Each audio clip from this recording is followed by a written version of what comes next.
Okay, so I want to make a video on basically a continuum of the video I made on exoticals and what's exotic in our American culture and our among Black Americans, even when they talk about mixed race and looking like you are not like a black person or a white person, that ambiguous side of the racial spectrum, basically. And the thing is about that is this: most of the time, what I've seen is that, and I feel this is a big part of how you know what is exotic, what is sought after to look like none other, and what isn't. See, for example, you see quite a few channels with black women and mixed women who share the same tune and say the same thing about actually exotic women and women who actually look like what they claim to call exoticals. See, you'll see plenty of the time, for example, many channels will complain about women that look similar to, say, a Kim Kardashian. The Kardashians, for example, have an exotic look because they have heritage from a very foreign place that most Americans don't have heritage to. That's what exotic means, so to speak. Exotic doesn't mean English or Irish, Black American, or a mix of Black American and English and Irish or German. It actually means something that isn't common in the country. What's not common in the country is like Asian ancestry, for that matter, Central Asian ancestry, Middle Eastern ancestry, North African ancestry. And that's why most of the women that are seen as exotic would fall under those categories. If they are not of those categories, at least they look like they are a part of those categories.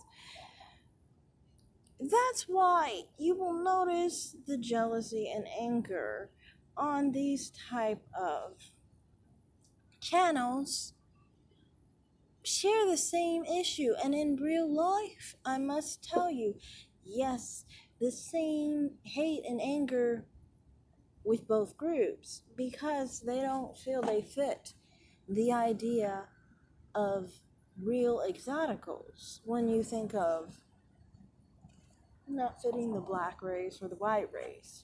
See, mixed people, I've said it before, fit the black race. They just are seen in the black community as some people that are black people, basically, who in the among black people are preferred because some black people prefer lighter skin or softer hair, and they compare it among darker skinned, coarser haired black people, but they're only comparing them against black people.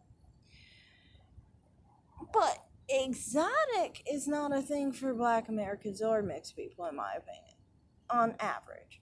Now, the thing is, I want to talk about mixed people in my next video that actually do fit the idea of exoticals. And as you can see, as I'm speaking right now, there are mixed people that I am showing that look like exoticals.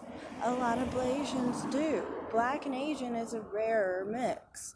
One, because a lot of Asian people look very exotic. Like I said, if your racial background is rare in our country, then it's rare. That's why I tried to add a few people who were mixed with also Central Asian. I tried to pick a few of those and some people who are mixed with Middle Eastern as well. Um, just to show that that's generally what is seen as rare or exotic. Someone who it doesn't fall under the categories of black or white or Hispanic. I know some people were trying to act like Latino or looking Latina is exotic, but how can looking Latina be exotic if Latinas and Latinos are 20% of our population almost? They are a bigger population than the black American population. So if Hispanics are exotic, then I guess black Americans are exotic at this point. Heck, everybody who's not white is exotic at this point because, I mean, like, white people are the only ones who are a bigger percentage than Hispanics. So, I mean, that idea is just weird to me. I mean, like, I don't think anything about Hispanic people, especially the mestizo phenotype of the average Mexican American, who is the majority of Latinos in our country, is anything particularly exotic. It's the general look in our country. It's a very popular look, and honestly, it will eventually be the majority of what people look like. So they can't really be the definition of exotic. I wanted to show, though, several different examples of what I would consider exotic. Now, see, and here I'm not just focusing on one race, but I'm showing you people who don't fall under either category specifically. So, some people who might have some white features, but they still have other features, or someone who might have black features, or they have darker skin, but they also have other features as well. Someone who has Asian and Eurocentric features, or someone who has black and Asian features. These are things that are not very common in the phenotype for American people. Yes, some people are Eurasian, some people are Blasian, some people are mixed with Middle Eastern, North African, Central Asian, and so forth. You know, that does happen, but on the large scale of things, most people are not. So that's why it becomes more of an exotic phenotype.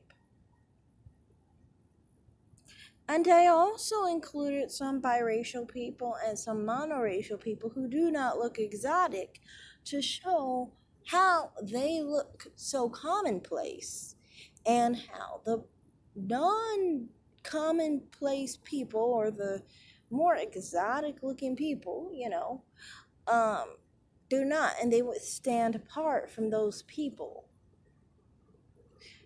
You have to think, what do you see more often every day? Do you see the person who is black and white less than someone that you see that is Central Asian, or Malaxi descent for that matter?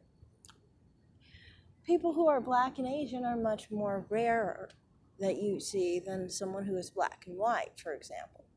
Because let's be honest, how many times do you see an Asian compared to how many times you see a white person? So obviously that mixture is going to be a lot rarer.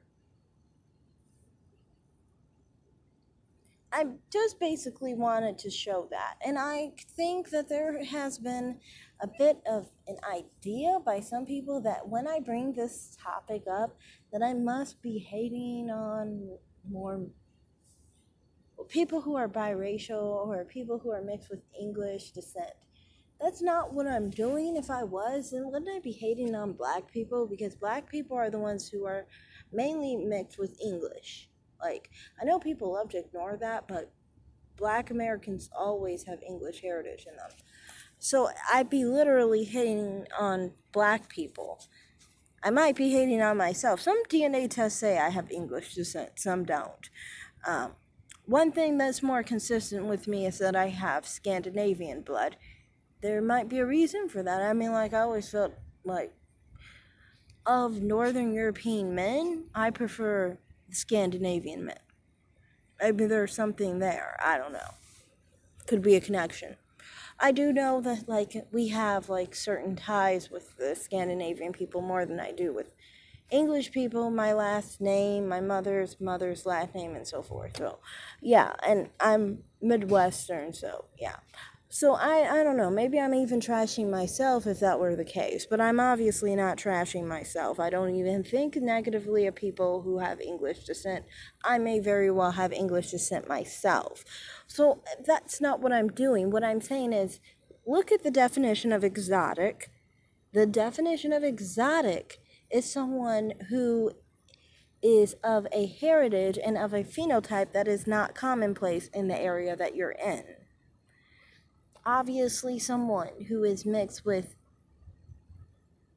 English is more commonplace than someone who's mixed with Middle Eastern, Asian, or is Central Asian for that matter. So that's all I'm saying. I'm just dealing with the actual definition. No hate, no problems, and no anger against anyone. This is just reality. Thank you for watching, and bye.